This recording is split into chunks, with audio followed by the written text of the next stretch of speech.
अमेरिकी राष्ट्रपति Donald Trump का कार्यकाल खत्म होने में मात्र कुछ दिन बाकी रह गए हैं, लेकिन चीन को लेकर उनका गुस्सा शायद अभी भी शांत नहीं हुआ।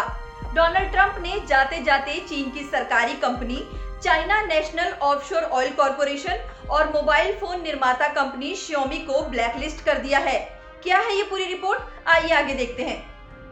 नवंबर में अमेरिकी फोन कंपनी एप्पल को पीछे छोड़ चीन की Xiaomi दुनिया की तीसरी बड़ी स्मार्टफोन कंपनी बन गई थी। हालिया प्रतिबंध में इसके अलावा चीन के 8 और कारोबारों को इस लिस्ट में शामिल किया गया है। कहा जा रहा है कि इनका संबंध चीनी सेना से है। ट्रंप ने चीन की जिन बड़ी कंपनियों पर प्रतिबंध लगाए हैं, उनमें चीन की बड़ी टेक कंपनी अलीबाबा, टेंसेंट और बाइडू भी शामिल हैं। ट्रंप प्रशासन के दौरान न केवल अमेरिका नीतिगत मामलों को लेकर चीन पर सख्त हुआ, बल्कि अमेरिका और चीन की ट्रेड वॉर काफी तेज और तीखी हो गई। आइए अब जानते हैं कि डोनाल्ड ट्रंप ने अपना कार्यकाल खत्म होते होते चीन पर कौन से 11 बड़े वार किए हैं, यानी कौन से बड़े प्रतिबंध और कौन सी बड़ी बड़ी कार्रवाइयां चीन पर हुई हैं।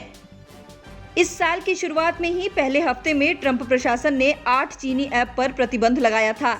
इनमें Alipay, CamScanner, QQ, WeMate, WeChat pay और WPS ऑफिस शामिल थे।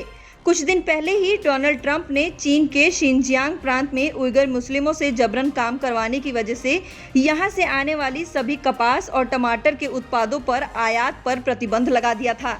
दिसंबर 2020 में ट्रंप प्रशासन ने चीन की सबसे बड़ी chip maker company semiconductor manufacturing international corporation और ड्रोन निर्माता कंपनी को भी ब्लैकलिस्ट कर दिया था।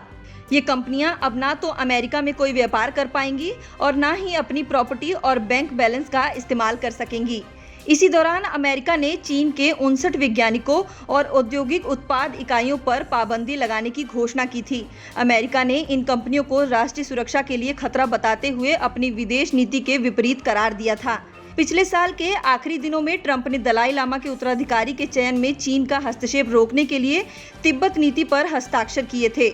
हांगकांग की स्वायत्तता को कमजोर करने से संबंधित मामलों में अमेरिका ने दिसंबर 2020 के पहले 10 दिनों में चीन के 14 वरिष्ठ अधिकारियों पर प्रतिबंध लगाया, जिनमें एक तिब्बती भी शामिल है। साल 2020 में डोनाल्ड ट्रंप ने चीन पर इतनी सख्ती बढ़ाई कि जासूसी के आरोप में ट्रंप प्रशासन ने जुलाई 2020 में टेक्सास प्रांत के ह्यूस्टन में स्थित चीन के वाणिज्य दूतावास को बंद करने के आदेश दिए।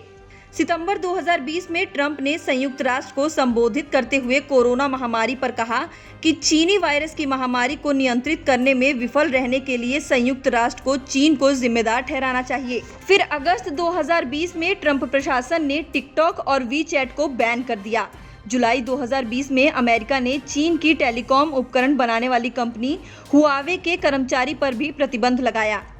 पिछले साल नवंबर महीने में राष्ट्रपति ट्रंप ने एक कार्यकारी जारी किया था, जिसके तहत अमेरिकी नागरिकों पर Xiaomi में निवेश करने पर प्रतिबंध लगा दिया गया था।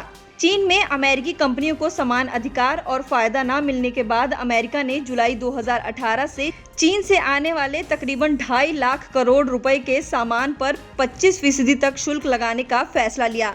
पिछले साल नवंबर में अमेरिका के राष्ट्रपति डोनाल्ड ट्रंप ने एक कार्यकारी आदेश जारी कर चीन की सेना के साथ सुरक्षा संबंधी लेन देन और उपकरणों को खरीदने और बेचने पर भी प्रतिबंध लगा दिया था।